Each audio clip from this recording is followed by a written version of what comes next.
Assalamualaikum warahmatullahi wabarakatuh. Waalaikumsalam warahmatullahi wabarakatuh. Kalau Tuhan menangkap balang, jangan ditangkap di hari yang cerah. Dari bunyi sambutan salam, nampaknya banyak yang sedih dengan meninggalnya sepeda.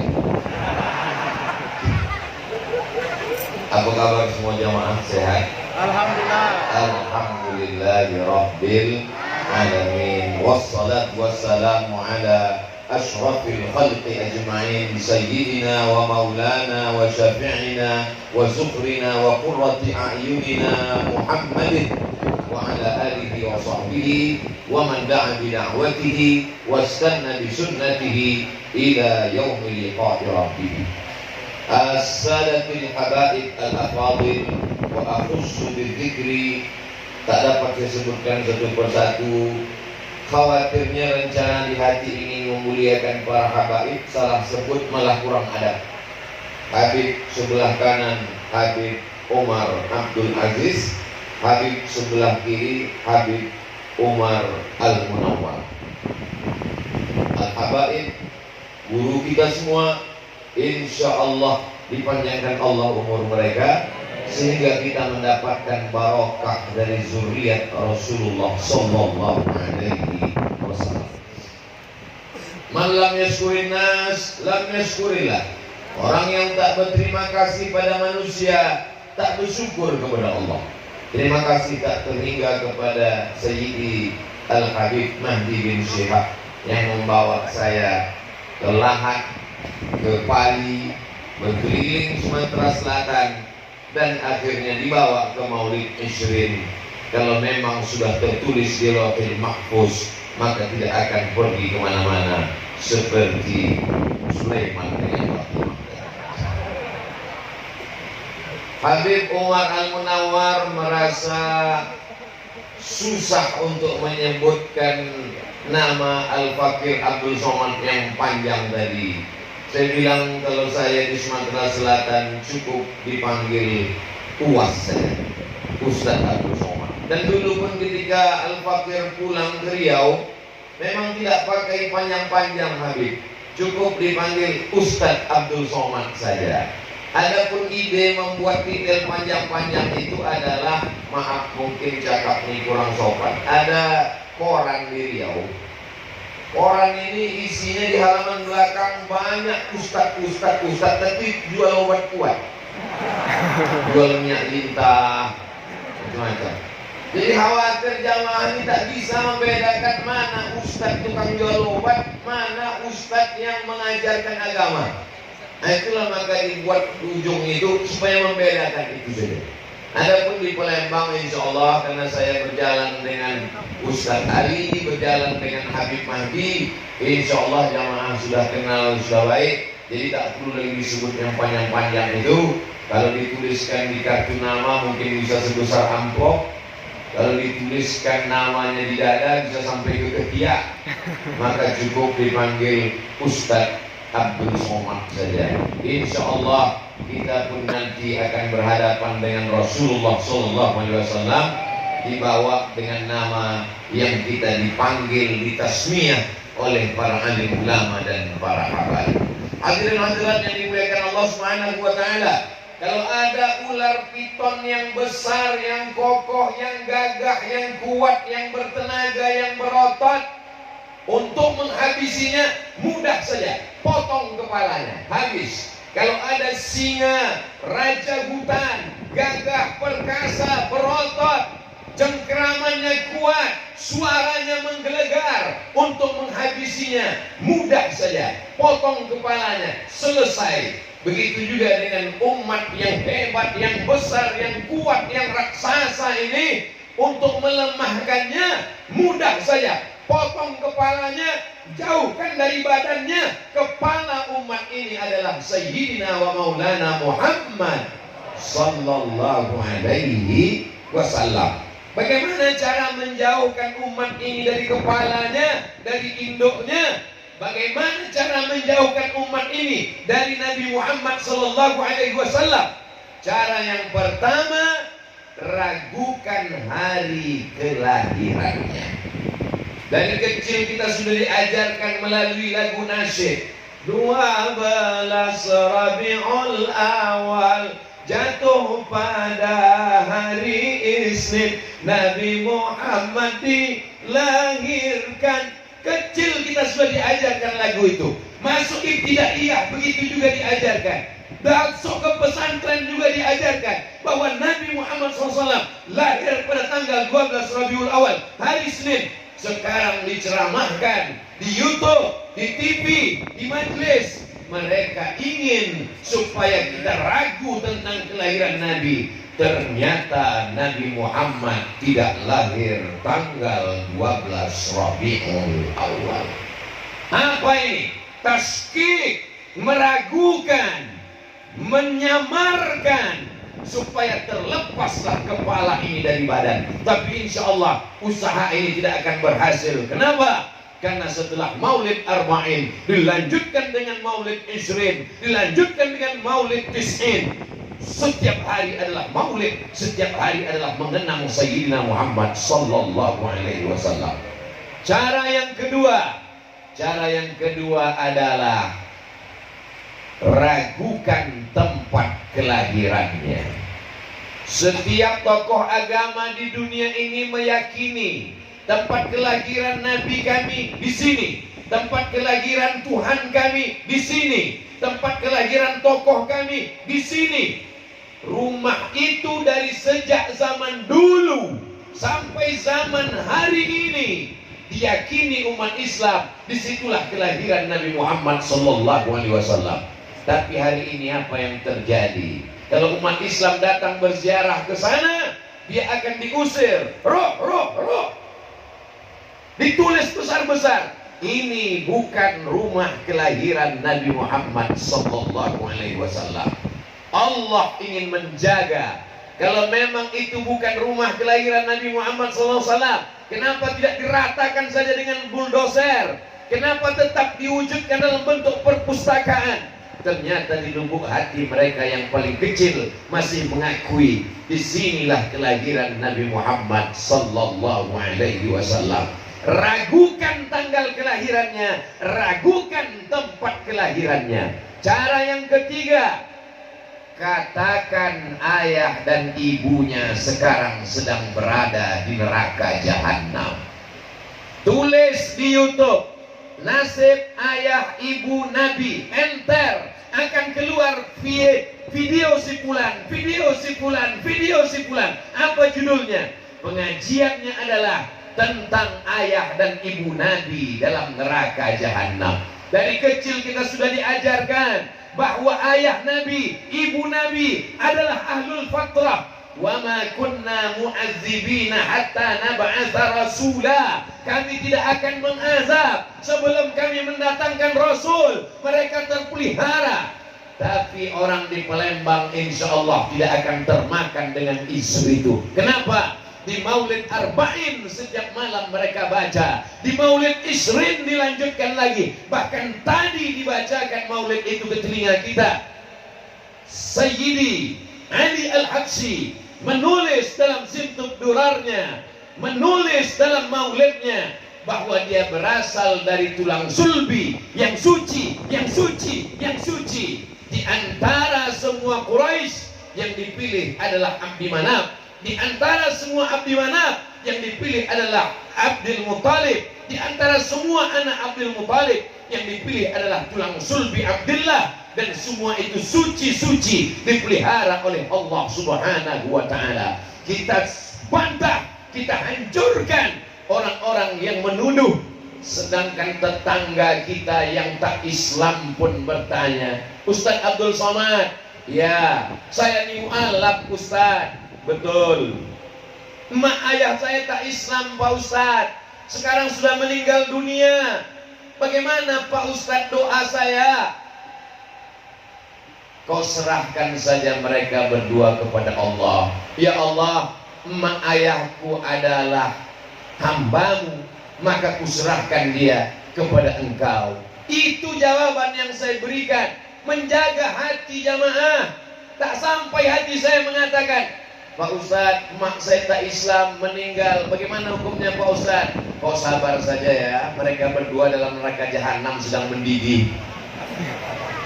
Nabi yang diharapkan syafaatnya, Nabi pemilik alam semesta. Kalau tidak ada dia, maka tidak diciptakan Allah alam semesta. Begitu lancangnya mereka berkata. Maka jangan heran kalau mereka membuat video dengan sampul yang begitu banyak, gambar Abdul Somad, dikali wajahnya, ditulis UAS di atas. UAS, Ustadz Ahli Syubhat. Kenapa? Sedangkan Nabi Muhammad SAW saja begitu perlakuan mereka kepada orang tuanya. Padahal Allah selamatkan mereka, padahal Allah muliakan mereka. Ahlus sunnah wal jamaah meyakinkan itu berabad-abad lamanya. Tapi hari ini ada usaha untuk menyatakan seolah-olah Nabi Muhammad SAW itu hanyalah manusia biasa yang tak punya keistimewaan apa-apa. Cara yang keempat, bagaimana cara menjauhkan umat ini dari Nabi Muhammad SAW? Bid'ahkan maulid. Siapa saja yang berkumpul di ramai-ramai, di kantor, di surau, di langgar, di musola, memperingati maulid, maka akan datang 10 tangan berkata, maulid bid'ah, wa kullu bid'atin dhalalah, wa kullu dhalalatin finnar. Padahal sejak kecil kita diajarkan maulid Barzanji, maulid Diaul Lami, maulid Simtud Durar, maulid Burdah, maulid ini. Apa isi maulid itu sebenarnya? Maulid isinya adalah sirah, mengajarkan tentang sejarah Rasulullah SAW. Maulid adalah salawat, maulid adalah doa, maulid adalah mengingatkan tentang keagungan, kemuliaan. Maulid adalah ungkapan kecintaan kepada Nabi Muhammad SAW. Lepaskan umat ini dari maulid supaya mereka tidak berkumpul karena Muhammad SAW. Orang-orang yang lantang, bersuara keras, menggelegar, membid'ahkan maulid, hari ini mereka betul-betul tertantang. Ditantang Allah Subhanahu wa ta'ala. Hai kalian yang lantang, hai kalian yang menggelegar, hai kalian yang bersuara kuat mengatakan maulid itu bid'ah. Kenapa ketika penyanyi Majidah Rumi diundang di dekat kota Madinah menyanyikan lagu-lagu pop, mulut kalian diam, tak berani berkata menentang? Kenapa ketika terjadi show besar-besaran, bercampur laki-laki dan perempuan, diundang penyanyi Amerika, penyanyi rap, penyanyi R&B, menggelegar di kota Riyadh, kenapa kalian tak berani berkata ini adalah perbuatan maksiat? Ternyata keberanian kalian hanya tajam ke bawah dan tumpul ke atas. Keberanian yang semu hari ini betul-betul dinampakkan oleh Allah Subhanahu wa ta'ala. Maka siapa yang lantang, siapa yang lancang kepada Rasulullah, lambat laun akan diperlihatkan, dibuktikan Allah Subhanahu wa ta'ala. Yang keberapa berikutnya? Saya kadang lupa juga. Yang kelima, bagaimana cara menjauhkan umat ini dari nabinya? Bagaimana cara melepaskan keterikatan batinnya? Jangan panggil di pangkal namanya dengan Sayyidina, karena memanggil dengan Sayyidina adalah bid'ah. Wa kullu bid'atin dhalalah wa kullu dhalalatin finnar. Tapi kalau menyebut pembesarnya, sahibus sumu wal jalalah, sahibul fadilah. Tapi kalau menyebut pembesarnya, ustadznya, al-alimul kabir, al-alimul allama, wal muhaqqiqul fahama, faridu dahrihi, wa wahidu asrihi, al-alimul jalil, al-alimul kabir, barulah disebutkan nama ulamanya, nama ustadznya, nama rajanya, nama sultannya, nama pemimpinnya. Tapi kalau menyebut makhluk ini cukup dengan Muhammad, Sayyidina wa Maulana wa Syafi'ina wa Zukhrina wa Qurrati A'yunina, Sayyidul Awwalina wal Akhirin, Sayyidul Thaqalain, Sayyidina Muhammad sallallahu alaihi wasallam. Tapi alhamdulillah sampai hari ini Al-Faqih Abdul Somad, telinga ini mendengar langsung di majlis Sayyid Yusri Jabr, ulama, profesor, Dr. Syekh Yusri Jaber di Kairo, di masjid beliau pada hari Jumat, azan Jumat, asyhadu anna sayyidana Muhammadar Rasulullah.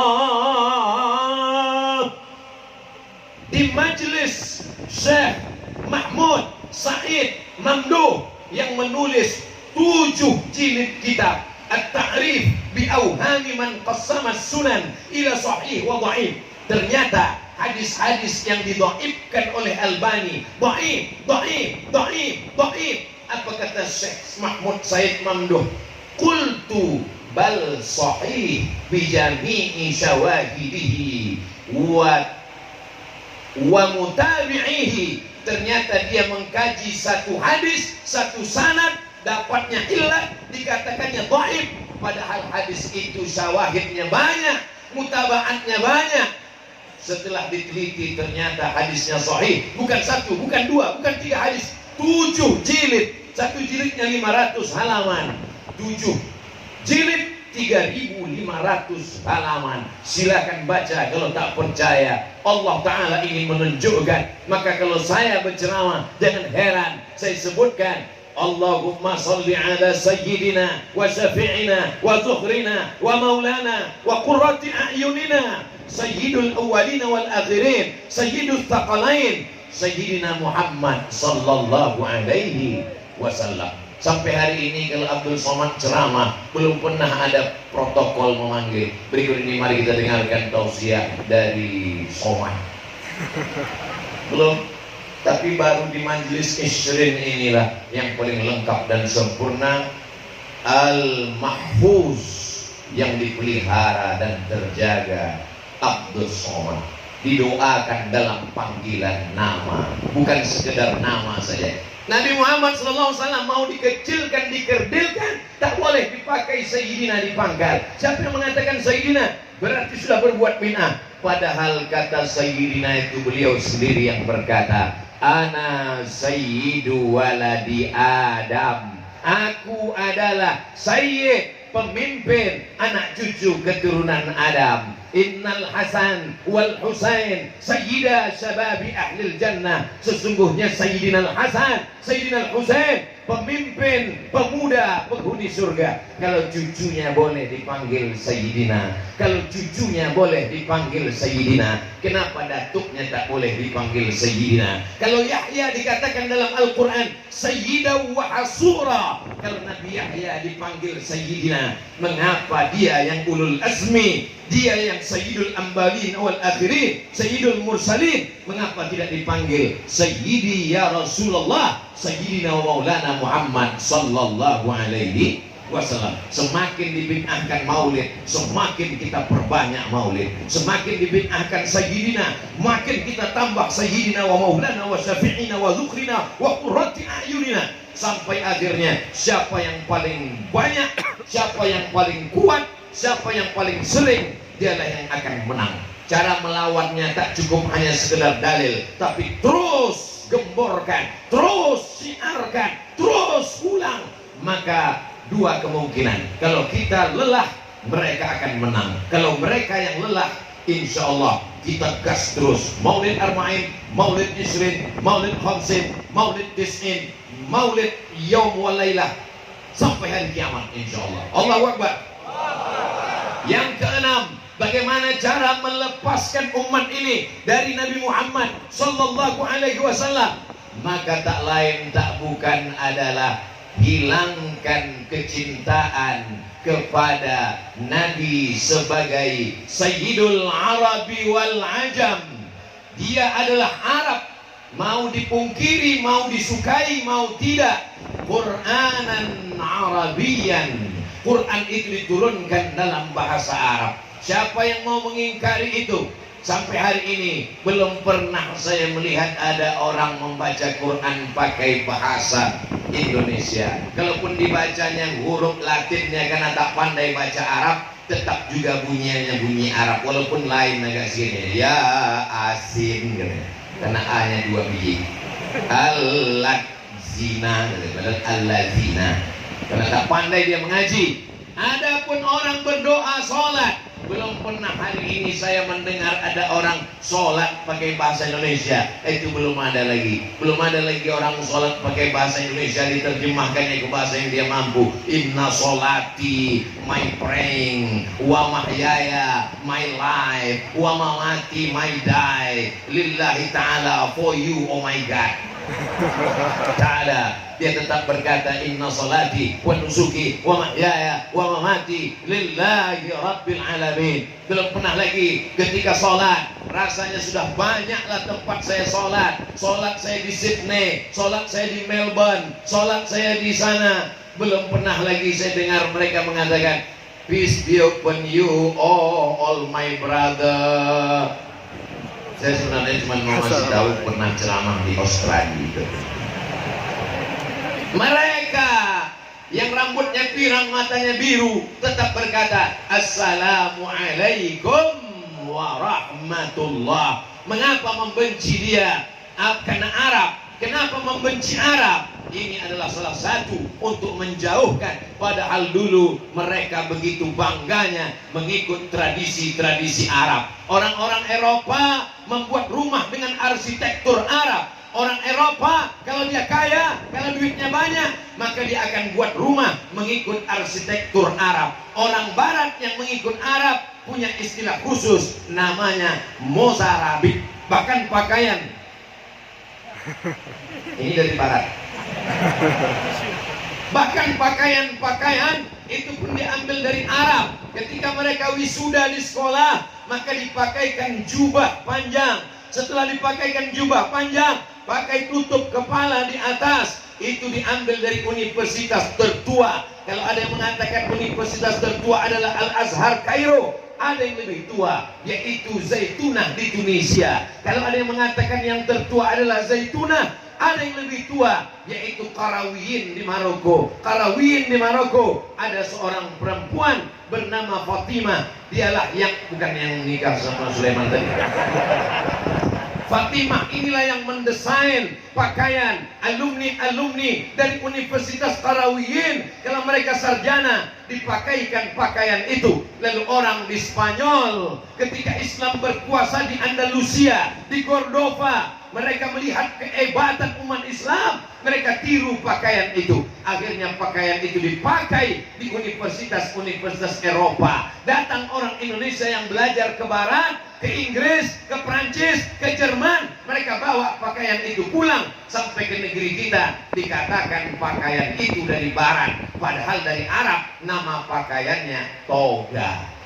Pakai jubah tak mau, pakai sorban tak mau, pakai toga ya bodoh. Padahal asalnya sama. Orang kita ini meniru-niru, sampai warna rambut pun ditiru, sampai warna kuku pun ditiru, sampai tato pun ditiru. Yang penting orang Barat. Padahal orang Barat pakai rambut macam sumbu kompor, tak mandi, kotor, kukunya hitam. Ketika dia sedang liburan, ketika dia sudah masuk kerja, dia rapi, pakai jas, mandi, bersih. Yang sampah-sampahnya itulah yang diikut oleh masyarakat kita. Insya Allah kalau dia maulid, dia akan bersih. Karena dia tidak akan datang maulid kalau bukan dengan pakaian yang bersih, yang harum semerbak. Peci Abdul Somad yang hitam bedaki pun tak diakui di maulid, diganti dengan yang putih bersih. Saudara yang dimuliakan Allah Subhanahu wa taala, mengikut sunnah Rasulullah sallallahu alaihi wasallam, sorban Abdul Somad diganti. Dan dibisikkan Habib Mahdi dari di belakang, itu peci dengan kain itu biasanya untuk walimah. Datang pula cemas saya. Saudara yang dimuliakan Allah Subhanahu wa taala, berikutnya yang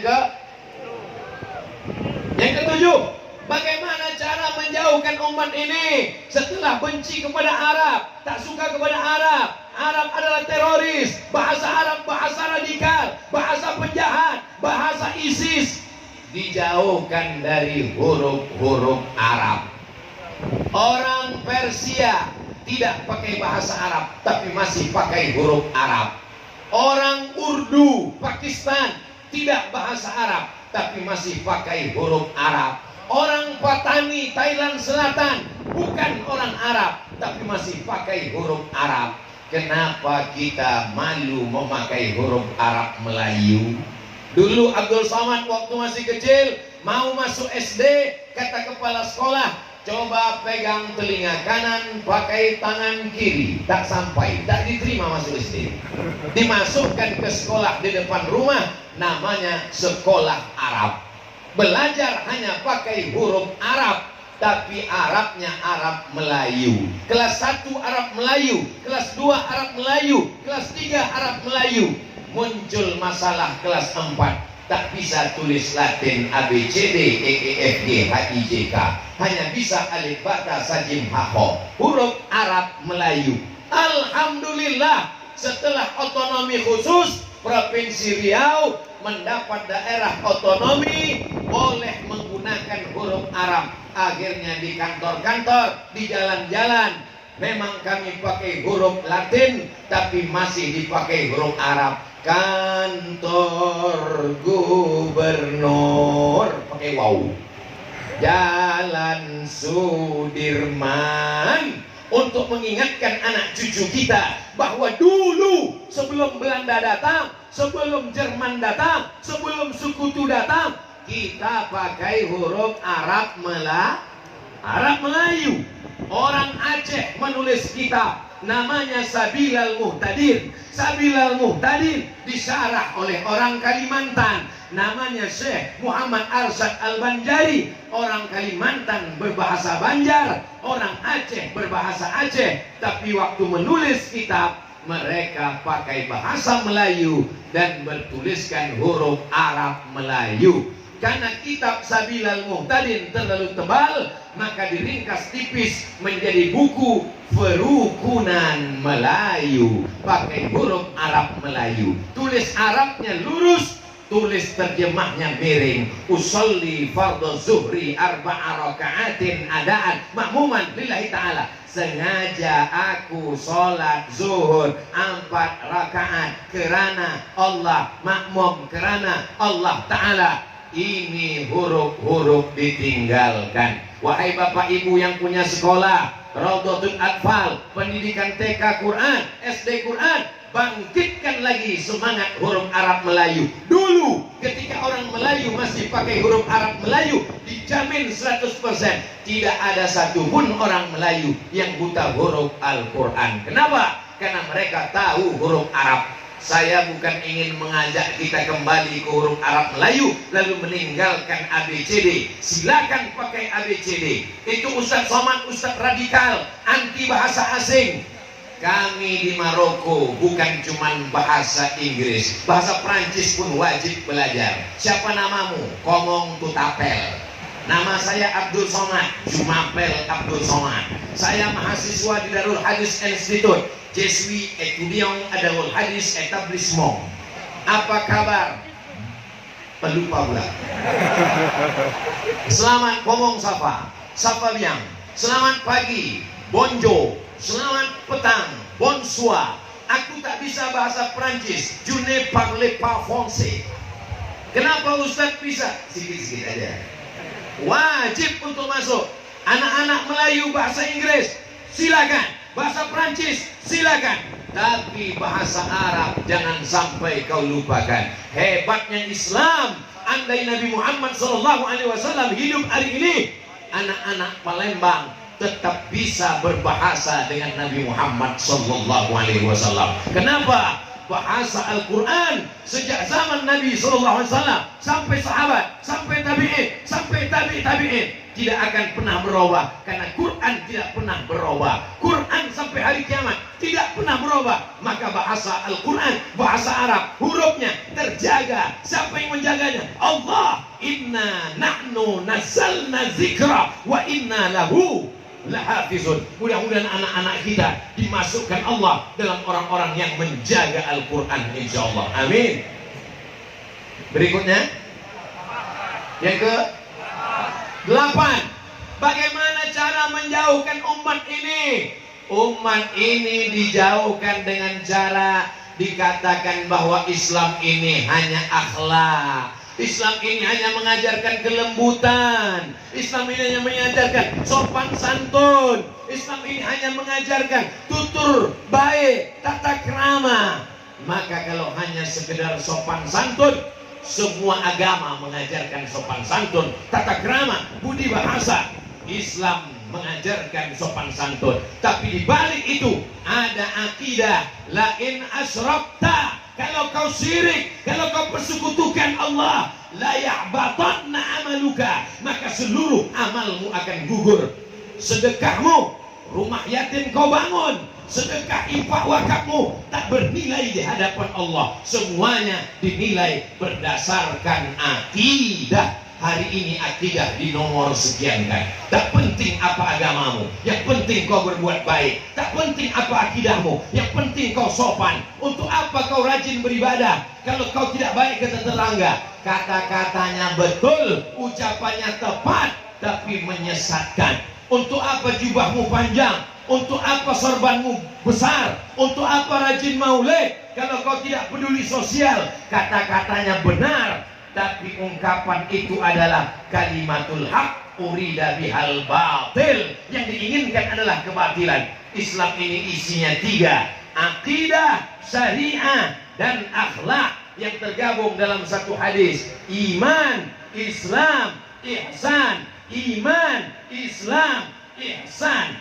Maka kalau sampai kita rusak, sesungguhnya kita hanya mengamalkan sepertiga dari Islam. Syariatnya dihilangkan, hukum-hukumnya dihilangkan, hak qazafnya dihilangkan, hukum hududnya dihapuskan.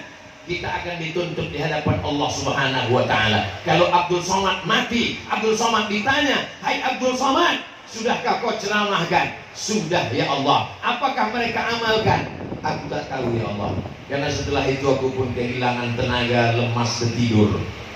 Tapi insya Allah anak cucu kita akan mengamalkan ini. Berawal dari maulid, mendengarkan simtud durar, mencintai para ulama, maka insya Allah mereka akan mengamalkan sunnah Rasulullah Sallallahu Alaihi Wasallam. Yang ke-9, betul. Nabi mengatakan, kutinggalkan pada kamu dua saja yang kutinggalkan. In tamassaktum bihima, kalau kamu pegang yang dua, lan tadillu abada, kamu tidak akan sesat untuk selamanya. Kitab Allah Al-Quran, wa itrata ahli baiti, dan keturunanku. Hadisnya Sahih Muslim. Tapi Pak Ustaz katanya yang ada dalam hadis kutinggalkan adalah Al-Quran dan Sunnah. Betul, ada dalam Mustadrak Al-Hakim. Betul, ada dalam kitab Muwatta Malik. Lalu apakah kontradiktif antara dua hadis ini? Tidak. Allah, Al-Quran, Sunnah Rasulullah ada dua. Sunnah dalam bentuk tulisan, Sahih Bukhari, Sahih Muslim, Sunan Ibn Majah, Muwatta Malik, Musnad Ahmad bin Hanbal, Sunan Ad-Darimi, Musannaf Ibn Abi Syaibah, Mustadrak Al-Hakim. Dia hanyalah tulisan tinta di atas kertas, dia tidak bergerak. Lalu mana sunnah yang bergerak? Sunnah yang bergerak adalah zuriat keturunan Rasulullah Sallallahu Alaihi Wasallam. Dari mulai ujung rambut mereka sampai ke ujung kaki, bagaimana cara memasang imamah, mereka bersanad dari ayah mereka, dari datuk mereka, sampai kepada Sayyidina Al-Husain, sampai kepada Sayyidina Ali, sampai kepada Sayyidina Maulana Muhammad Sallallahu Alaihi Wasallam. Dari mulai cara memakai cincin di kelingking, dari mulai pakai tongkat, dari mulai memakai burdah, dari mulai memakai imamah, dari mulai memakai jubbah, mereka mengamalkan sunnah karena mereka bangga dengan sunnah datuk-datuk mereka sampai hari ini terpelihara. Lalu kenapa dikatakan Al-Quran dan keturunanku? Kata Imam Nawawi, litamassukihim bis sunnah, karena mereka kuat berpegang teguh dengan sunnah. Inilah yang sekarang sedang dijauhkan dari umat. Dengan lembutnya menyebarkan ceramah, tidak ada lagi keturunan Nabi Muhammad Sallallahu Alaihi Wasallam. Ternyata keturunannya itu sekarang sudah terputus. Kalau terputus keturunannya, berarti pembohonglah Imam Muslim, karena hadis itu ada dalam Sahih Muslim dan hadis itu sahih. Kitab yang paling sahih setelah Al-Quran adalah Sahih Bukhari, setelah Sahih Bukhari adalah Sahih Muslim. Kitab sahih nomor 2 ditulis oleh Imam Muslim Ibnul Hajjaj Al-Qusairi An-Naisaburi. Hadis Nabi menunjukkan bukti bahwa zuriat keturunan Nabi ada sampai hari kiamat. Dan Pulau Sumatera, dari mulai ujung Aceh sampai Lampung, paling banyak zuriat itu berada di Sumatera Selatan. Menjadi kebanggaan bagi kita semua. Allahu Akbar, Allahu Akbar, Allahu Akbar. Sallu ala Rasulillah. Allahumma salli ala Sayyidina Muhammad wa ala ali Sayyidina Muhammad. Ini menjadi kebanggaan. Sampaikan ke anak cucu kita. Apakah ada zuriat Nabi di Mesir, Pak Ustaz? Syekh Muhammad Mutawalli Asy'arawi, ujung namanya Al-Husaini. Kenapa Al-Husaini? Karena dia keturunan Sayyidina Al-Husain. Salah satu guru kami mengambil sanad hadis dari mereka, pernah menjabat sebagai wakil rektor Al-Azhar, Profesor Dr. Muhammad Abu Hashim, ujung namanya Al-Husaini, karena keturunan Sayyidina Al-Hasan, Sayyidina Al-Husain. Ini kantor Al-Azhar, ini kantor Syekh Muhammad At-Tayyib, Syekhul Azhar, Grand Syekh Al-Azhar. Di sampingnya ada kantor Naqabatul Ashraf. Naqabatul Ashraf, kantornya para ashraf, para syarif, keturunan Sayyidina Al-Hasan dan Sayyidina Al-Husain radhiyallahu anhum ajma'in. Ustaz belajar di Maroko, ya. Apakah di Maroko ada keturunan Nabi?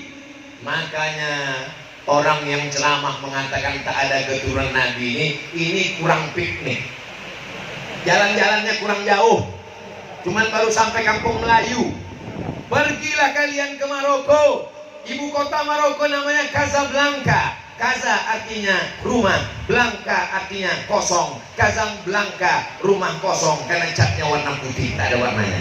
Bahasa Arabnya ad-darul bayda, dar rumah, bayda putih, rumah putih, Casablanca. Nanti pergi ke tepi laut Samudra Atlantik, ada masjid namanya Masjid Hasan II. Kami ketika berdiri di depan Masjid Hasan II di tepi laut Samudra Atlantik, tepatnya di tepi pantai, di tembok itu pantai, seakan-akan masjid itu terapung. Ketika kami berdiri di depan pintu, lama tak dikasih masuk. Setelah itu kami tanya penjaga, kenapa kami tak boleh masuk? Dia tanya, Anda Muslim? Disangkanya kami turis dari Jepang. Udah jelas hitam macam ini, disangkanya juga Jepang.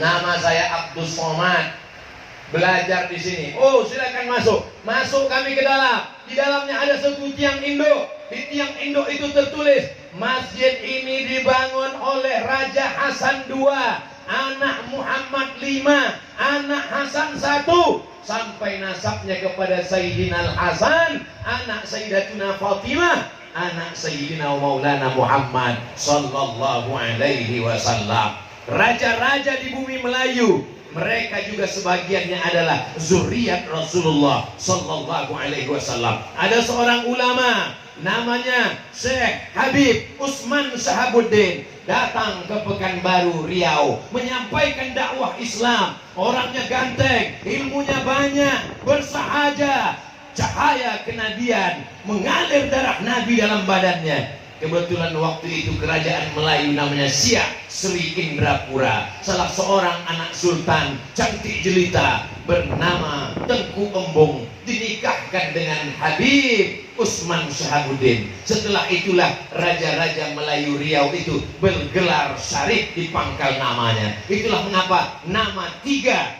di Pekanbaru dipakai dengan nama syarif. Sultan Syarif Kasim, Sultan Syarif Kasim nama airport, Sultan Syarif Kasim nama jalan, Sultan Syarif Kasim nama universitas. Di makamnya ditulis oleh kantor Alawiyin bahwa Sultan Syarif Kasim adalah zuriat Nabi Muhammad sallallahu alaihi wasallam dengan marga Banahsan. Hari ini ada pula orang berkata tidak ada lagi keturunan Nabi Muhammad sallallahu alaihi wasallam. Jangan hanya gara-gara pernah membeli cincin palsu lalu kau katakan semua cincin di dunia ini adalah cincin palsu. Kebetulan nasib kau aja tentang tak beruntung. Buktinya kami berjumpa dengan cincin-cincin yang asli. Kenapa Ustaz tiba-tiba ingat cincin? Karena baru dapat cincin bagus. Tapi lebih bagus lagi cincin Ustaz Thomas Ali. Saudara kita yang dimuliakan Allah Subhanahu wa taala. Yang keberapa sekarang? Yang ke-10.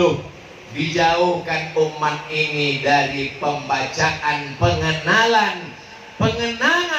tentang Nabi Muhammad SAW melalui tawassul. Tidak boleh bertawassul dengan menyebut Nabi Muhammad SAW.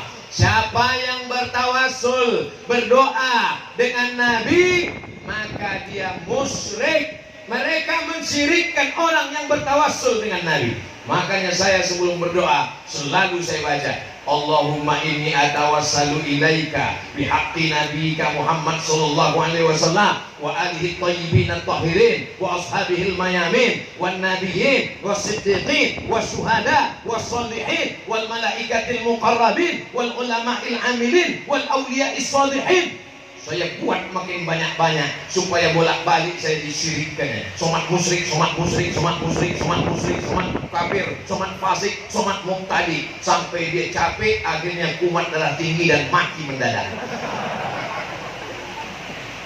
Sedangkan orang Yahudi bertawassul kepada Nabi sebelum Nabi lahir, sebelum Nabi Muhammad SAW lahir, sudah bertawassul kepada Nabi Muhammad SAW. Dituliskan dalam Al-Quran, wa kanu min qablu yastaftihuna 'ala alladhina kafaru. Orang-orang kafir musyrik Yahudi ketika berperang melawan Bani Ghatafan, kafir musyrik, Ghatafan musyrik, orang Yahudi percaya kepada Allah. Mereka berdoa kepada Allah, ya Allah, menangkanlah kami melawan Ghatafan berkat Nabi yang akan kau utus di akhir zaman. Diabadikan dalam Al-Quran, wa kanu, mereka, min qablu, sebelum dia lahir, yastaftihuna 'ala alladhina kafaru, memohon kemenangan dengan menyebut nama Sayyidina Muhammad sallallahu alaihi wasallam.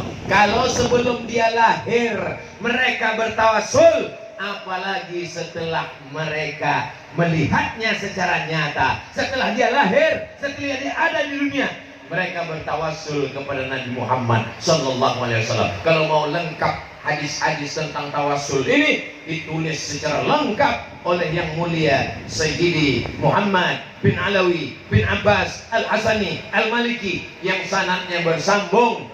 Orang Palembang ambillah sanad langsung dari murid almarhum Sayyid langsung kepada Sayyid Umar Abdul Aziz, yang langsung murid daripada Sayyid Muhammad bin Alawi bin Abbas Al-Hasani Al-Maliki. Dalam kitabnya Mafahim Yajib an Tusahhah, Nabi Muhammad sudah dijadikan sebagai tawassul sebelum dia ada dalam bentuk wujud di alam nyata, karena dia makhluk yang diciptakan Allah, paling tua. Di mana kita bisa tahu? Makanya dengarkanlah pembacaan maulid. Dalam pembacaan maulid tadi dikatakan, riwayat dari Jabir, riwayat dari Abu Hurairah, bahwa Nabi SAW sudah ada sebelum alam semesta ada. Maka ketika Nabi Adam diciptakan, lalu Nabi Adam mengangkat kepalanya, lamma khalaqtani, ketika kau ciptakan aku dari tanah, nafakhta fi ruhi, kau tiupkan ruh ke dalam tanah, rafa'tu ra'si, ku angkat kepalaku. Saat kepalaku ku angkat, kulihat di tiang aras ada nama yang bersanding dengan namamu, dan nama itu adalah nama Sayyidina wa Maulana Muhammad sallallahu alaihi wasallam. Maka Nabi Adam pun berdoa, Rabbana zalamna anfusana wa illam taghfir lana wa tarhamna lanakunanna minal khasirin. Allahumma inni atawassalu ilaika bihaqqi Muhammad. Aku meminta kepadamu ya Allah, aku bertawassul kepadamu ya Allah, berkat Nabi Muhammad sallallahu alaihi wasallam. Kita berdoa disuruh bertawassul. Ya ayyuhalladzina amanu taqullah wabtaghu ilaihil wasilah. Ya ayyuhalladzina amanu ittaqullah wabtaghu ilaihil wasilah. Dan kita siang pagi malam 5 kali mendoakan wasilah untuk dia. Allahumma rabb hazihi da'wati tammah wa salatil qa'imah ati sayyidana Muhammadanil wasilata. Kenapa wasilah kita mintakan, tapi kita tidak berwasilah kepada Allah melalui dia? Inilah orang bodoh tapi dipelihara. Minta wasilah kepada Allah, minta dijadikan dia sebagai wasilah. Ati sayyidana Muhammadanil wasilata wal fadilah wasyarafa wad darajatal aliyatar rafi'ah wa ba'athallahumma maqaman mahmudan alladhi wa'adta. Dan Allah kalau sudah berjanji, innaka la tukhliful mi'ad. Tapi bagaimana cara mereka menjauhkan kita dari Nabi? Jangan bertawassul kepada Nabi Muhammad, karena dia sudah meninggal dunia. Disangkanya Nabi Muhammad itu meninggal macam kucing mati. Nabi sallallahu alaihi wasallam punya kehidupan khusus. Ketika kita mengucapkan salam kepada dia, inna salataka ma'rudatun alaika, inna salataka ma'rudatun alayya. Salawat kalian di kota Palembang dibawa ke makam Nabi Muhammad di kota Al-Madinah Al-Munawwarah. Kaifa salatuna ma'rudatun alaika wa qad arimta. Bagaimana mungkin salawat kami dibawa kepada engkau padahal engkau sudah mati dimakan cacing tanah? Ya Rasulullah, sahabat-sahabat itu rasional. Mereka bertanya, mereka bukan diam saja, mereka bukan sami'na wa ata'na saja. Mereka orang-orang yang berakal, mereka fatana, mereka cerdas, mereka azkiya, bukan aghbiya. Mereka bertanya, bagaimana mungkin salawat kami dibawa ke makammu padahal engkau sudah mati? Apa jawab Nabi sallallahu alaihi wasallam? Innallaha harramal arda ajsadal anbiya. Allah mengharamkan tanah memakan jasad para nabi. Jasad nabi tak dimakan cacing tanah. Ustaz Somad yakin Nabi Muhammad tidak dimakan cacing tanah? 1000% saya percaya. Pernah Ustaz menengoknya? Belum. Lalu kenapa Ustaz percaya? Kan khalifah, mursyid, syekh, tarekat yang berzikir jauh dengan Nabi diselamatkan, takut cacing tanah memakannya. Apalagi Sayyidina Maulana Muhammad sallallahu alaihi wasallam, seorang sultan yang soleh bernama Nuruddin Zangki bermimpi. Dia bermimpi bahwa ada orang yang mulai menggali-gali tanah ingin menggapai jasad Nabi Muhammad sallallahu alaihi wasallam. Maka Nuruddin Az-Zangki datang ke kota Madinah. Dia kerahkan semua mata-mata, periksa sekeliling makam Nabi. Apa yang terjadi? Ternyata ada orang Yahudi pura-pura masuk Islam, lalu kemudian menyewa rumah dekat dari Masjid Nabawi. Dia gali kamarnya, dia lobangi menuju kamar makam Rasulullah sallallahu alaihi wasallam. Tangkap, pancung kepalanya. Ternyata dia ingin mencuri jenazah Nabi, tapi tidak semudah itu. Nuruddin Zangki lah yang mengecor dengan timah dan besi di tembok sekeliling makam Rasulullah sallallahu alaihi wasallam. Tidak akan terjadi karena Allah menjaga dan memeliharanya. Tidak akan terjadi siapapun yang akan merusak jasad Nabi Muhammad sallallahu alaihi wasallam. Hari ini mukjizat-mukjizat itu disamarkan. Muhammad hanya manusia biasa. Dia hanyalah tokoh, dia hanyalah orang, dia hanyalah sosok. Maka orang seperti ini menjatuhkan derajat Nabi Muhammad sallallahu alaihi wasallam. Betul kata pepatah, aduun aqilun khairum min sadiqin jahilin. Musuh yang berakal lebih baik daripada kawan tapi bodoh dan dungu. Aduun aqilun, musuh tapi cerdas berakal, khairun, lebih baik daripada kawan tapi tidak berakal. Siapa itu musuh yang berakal? Michael H. Hart menulis buku 100 Ranking Influential Person in History. 100 tokoh di dunia yang paling berpengaruh. Abraham Lincoln ada, Nabi Isa ada, Nabi Musa ada, Siddhartha Gautama ada. Tapi yang nomor 1 dia buat Sayyidina wa Maulana Muhammad sallallahu alaihi wasallam. Tidak Islam. Aduun aqilun, musuh tapi berakal lebih baik daripada kawan tidak berakal. Maka Majelis A'la Lissu'un Al-Islamiyah, Majelis Tinggi Islam Kairo, mengundang Michael H. Hart ke Kairo untuk seminar. Dipresentasikan di depan umat Islam. Kenapa kau buat Nabi Muhammad nomor 1? Ada yang menulis buku 100 ranking itu Abdul Somad, dibuatnya Nabi Muhammad nomor 1, itu namanya apologi, membela agama sendiri. Ada yang menulis buku itu Abdul Somad, dibuatnya Nabi Muhammad nomor 1, maka orang tak heran, mungkin Abdul Somad sedang cari muka supaya bisa masuk surga dengan bukunya. Tapi yang menulis orang tidak Islam. Lalu kenapa dibuat nomor 1? Ternyata setelah diteliti-teliti, apa kata dia? Musa membawa Bani Israel dari Mesir menuju Palestina, tak sampai ke Palestina, meninggal di dataran Sinai. Perjalanan itu dilanjutkan oleh muridnya Yusha bin Nun, Joshua kata mereka.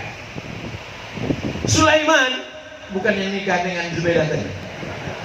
Sulaiman hebat, raja di raja, gagah perkasa, tapi orang lupa dia adalah anak Daud. Daud adalah raja Bani Israel. Orang barat menyebutnya King David. King David punya anak namanya King Solomon. Solomon adalah Sulaiman. Ada pula yang mengatakan kerajaannya sampai ke Yogyakarta, menjadi daerah Sleman.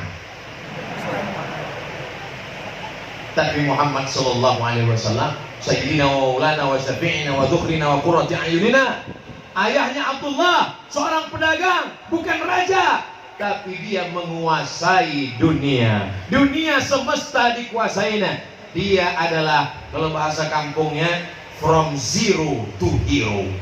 Kalau anak raja jadi raja, biasa. Anak penguasa jadi penguasa, biasa. Tapi anak orang biasa menjadi luar biasa. Disitulah kelebihan dia. Dan dia meninggalkan umat Islam dalam keadaan bukan di tengah perjalanan. Dia meninggalkan umat Islam. Lailuha kanahariha, malamnya macam siang, terang benderang. La yazighu anha illa halik. Tidak ada yang berpaling kecuali orang yang binasa. Nabi Muhammad sallallahu alaihi wasallam 10 tahun di kota Madinah, mendirikan masjid, mendirikan kekuasaan Islam, ada menterinya, ada pembawa suratnya, dan dia sebagai seorang pemimpin yang gagah perkasa mengirim surat ke Raja Persia, mengirim surat ke Raja Romawi, mengirim surat ke Raja-Raja Arab, mengirim surat ke Raja Mesir. Layaknya dia sedang mengirim surat sebagai seorang kepala negara. Maka semua syarat-syarat negara ada pada diri dia. Syarat negara ada 5. Yang pertama, ada presidennya, ada rajanya, ada sultannya. Yang kedua, ada wilayah kekuasaannya. Yang ketiga, ada rakyatnya. Yang keempat, ada hukumnya. Yang kelima, ada sistemnya. Apakah 5 syarat ini ada pada diri Nabi? Ya. Di wilayah kekuasaannya. Wilayah kekuasaannya dari Yaman sampai ke kota Al-Madinah, sampai ke negeri Syam. Siapa rakyatnya? Rakyatnya adalah umat Islam, orang Yahudi, Yahudi Bani Nadir, Yahudi Bani Quraizah, Yahudi Qainuqa, Yahudi Khaybar. Apa hukum yang dipakai? Hukum Al-Quran. Wa man lam yahkum bima anzalallah fa ulaika humul kafirun. Wa man lam yahkum bima anzalallah fa ulaika humul fasiqun. Wa man lam yahkum bima anzalallah fa ulaika humul fasiqun. Hukum-hukum itulah yang dituliskan dalam fikih yang disebut dengan fikih jinayah, fikih siasa, fikih jihad. Apa wilayah kekuasaannya? Wilayah kekuasaannya terbentang. Bagaimana sistem yang dia pakai? Wa amruhum syura bainahum, memutuskan perkara berdasarkan musyawarah. Siapa pemimpin tertingginya? Pemimpin tertingginya tiada lain tiada bukan Sayyidina wa Maulana Muhammad sallallahu alaihi wasallam. Insyaallah usaha untuk menjauhkan badan dari kepala, senantiasa mendoakan Al-Faqir Abdul Somad. Aku qouli hadza astaghfirullah li wa lakum. Terima kasih atas segala perhatian. Mohon maaf atas segala kesilapan dan kehilafan. Kita tidak pernah berpisah karena kita tetap bersama dalam doa. Doakan Abdul Somad supaya mati dalam keadaan husnul khatimah, diakui sebagai umat Nabi Muhammad sallallahu alaihi wasallam. Inni uhibbukum fillah. Aku mencintai kamu karena Allah. Aku mencintai para habaib karena Allah. Aku menyambung silaturahim kepada habaib pada Allah. Mudah-mudahan ketika Nabi mengajak cucu-cucunya ini masuk surga, mereka menyeret tangan Abdul Somad juga ikut bersama mereka insya Allah. Amin ya rabbal alamin. Terima kasih segala perhatian. Mohon maaf segala kesilapan dan kekhilafan. Wassalamualaikum warahmatullahi wabarakatuh.